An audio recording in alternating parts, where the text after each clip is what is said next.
Well, hello friends, welcome back to the cabin. If you're new to this channel, this homestead is in the remote mountains of the Great Smoky Mountains, to be exact, in East Tennessee. And you know, wherever you live, you do have a need for power. The power company, we had them come up here and they quoted us $10,000 just to bring power up here plus your monthly fee. So it was 100% construction charges. But we couldn't afford that. So our intentions is to go solar because that is a one-time payment, and once you pay that, then as long as you maintain it, it should be in good shape. You do have to replace some items every now and then, but like I said, good maintenance can help prolong any kind of a system for a long time.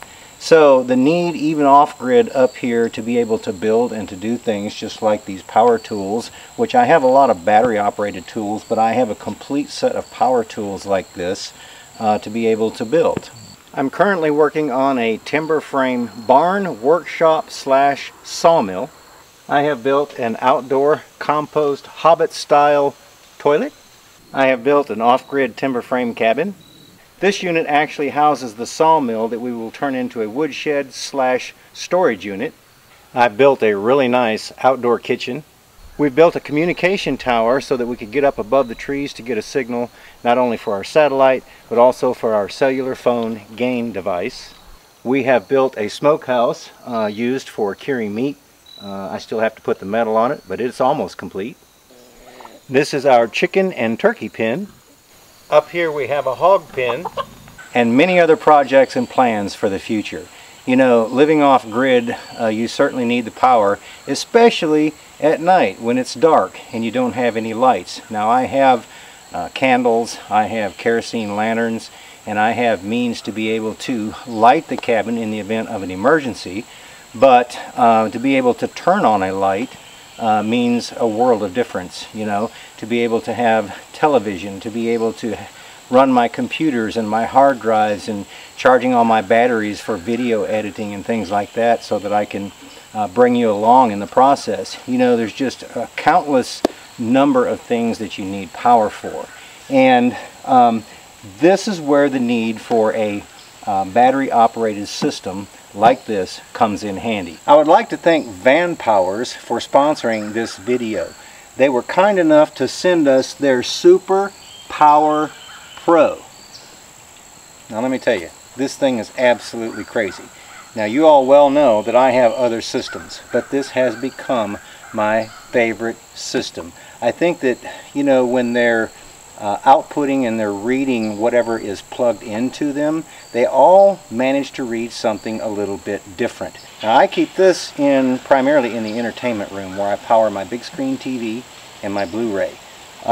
Together they pull about 130 watts. So this is a 2,000 watt system. Actually I think you can get 2,086 watts total out of this system right here, and it will surge up to between 3,000 and 4,000 watts if you plug in something that requires that much juice. So with the normal usage, you know, where you pause it and you run to the kitchen to get you some more snacks, right? And then you come back in and you hit play again or get up to get you a drink. Well, I can tell you this, with the normal use, I can watch about 10 hour-and-a-half videos on one charge. Now that's quite a long time because I have another unit that will probably only do about 6 because like I say, they all read something different. But yeah, this unit right here, it powers, I've had it plugged into the lights, which we've got ceiling fans in there. We're still waiting to get our solar array and our main source of power hooked up here. But I do have the wiring in the cabin with some ends, plug-ins basically, temporarily connected on the end of the wire where I can plug it into this unit right here, and we can operate the ceiling fans in there. Especially it's going to come in handy this winter if we don't get solar before then. But to be able to turn those fans and to actually have the globe lights that hang on the bottom of those, have those turned on. There's all sorts. I've got a new gas range in there where the oven is actually, you have to have it plugged in because of that pilot that it actually lights the burner down there for the oven. It has to have power, but the others up on top, I just light them with a match to try to conserve power. but to be able to cook, to be able to edit my videos, it runs my computers, it runs my hard drives, it runs charging the camera batteries, the cordless equipment that I have, charging those batteries. So it's really handy to have power for the different types of needs that you have. On the front of your unit, of course, here is the main power button where you turn it on. I'll turn it on. I don't know if the sun will keep us from being able to see anything. But down here, this is where you turn on your AC. Over here is where you turn on your DC. And then you have a reset button up here. Down here on the bottom, you've got the C-type or the micro USB, which you know, is kind of going away now. But you've got two 100-watt outputs right here. You've got two 20 watts, and then you've got the barrel type connectors out here, which are 136 watts, and you've got 3 of those. Now on the other side, you've got a 20 amp fuse right here. This is where you would plug up your solar panels. This is where you would plug up the AC to charge, and it's also got a grounding plug right here, or a screw, which is if you're out camping or something like that, you can actually back that off, put a piece of ground wire on it, and actually ground your unit in case that there was any type of thunderstorms or anything like that that you might be concerned about your unit getting charged up. Now on the side of this unit right here, you'll notice that it's got 6 AC plug-ins. But if you also notice, they are oriented differently. Because of the fact that a lot of times when you get something plugged in there, you may have a great big plug on one end of your equipment that may crowd the next space and you're not able to plug something in. So they have got these things oriented to where you can mix and match and turn these things in different directions so that you're sure to be able to plug in 6 items at one time.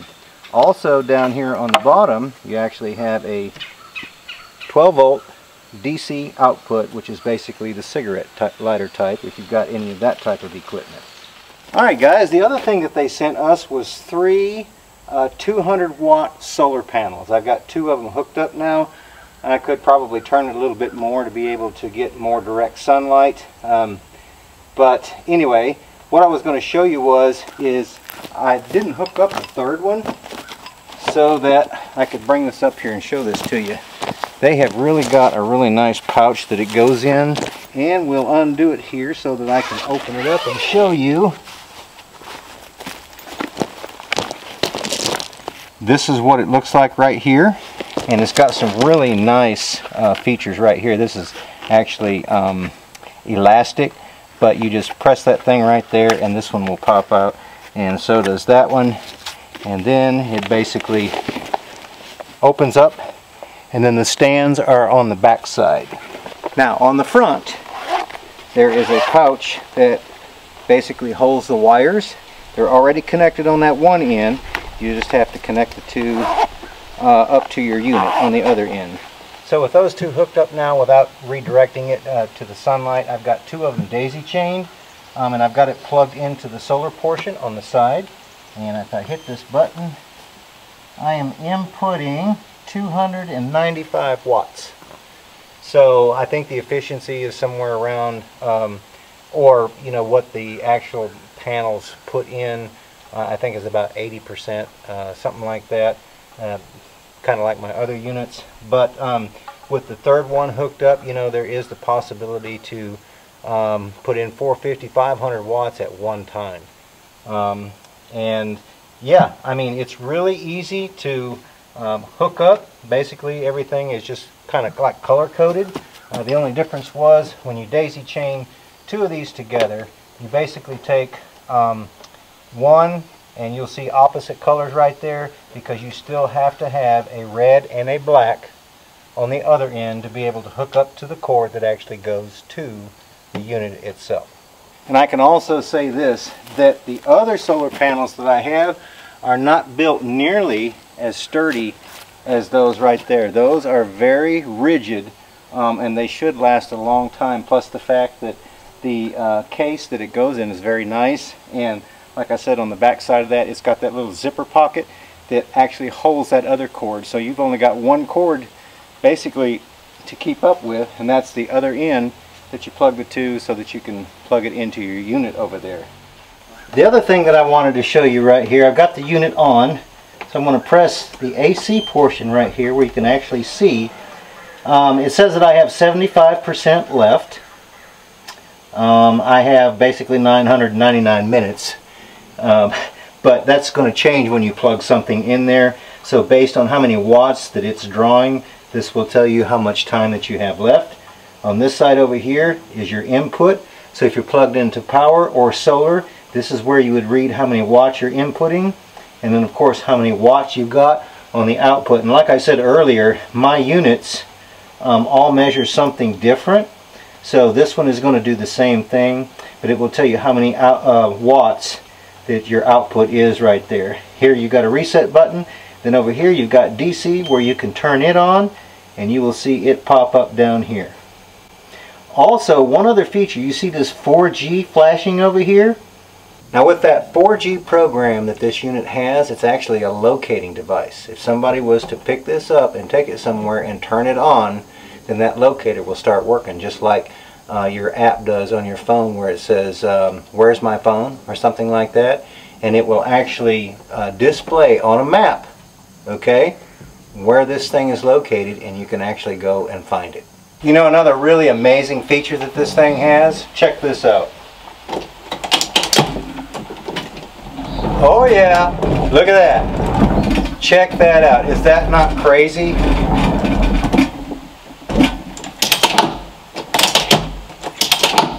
Plus the carrying handle. So just to be able to wheel this thing behind you, because it weighs almost 50 pounds, I've got one that weighs more, but yeah, just to be able to wheel this thing around behind you and not have to carry it everywhere is sure a relief. Now, like I mentioned earlier, I have 3 other portable power stations, and this is my 4th one, but this is probably my favorite because not only is it simple to use, but it reads differently, which I guess causes it not to lose its power as quick, because it's, and you wouldn't think that by plugging something in that on one unit it would read different than the other unit, but they do. So this unit, like I said, lasts quite a while. It has become my favorite unit because it's so simple. And the other thing is because it's got those wheels on the back where I can actually drag it and not have to lift it to move it. But you know, like I said, it's really important to, when you're off grid, to be able to have the availability of some power, or if you're RVing, or if you're camping, or in the evening if you just wanted to take the thing outside, bring the big screen TV outside, and on a nice evening and you all just sit back and watch a good movie and eat popcorn and things like that. You know, whatever the situation, it's portable, it's handy, and it's simple to use. So friends, down in the description section of the video you will find a link to VANPOWERS. You will also find a coupon code down there for our viewers only. So be sure and go check them out, because I am sure that they actually have a unit that will actually satisfy the needs that you have. So we want to thank VANPOWERS for sponsoring this video. We hope each and every one of you have a fantastic day. You all take care, and we look forward to seeing you back up here at the cabin again next time.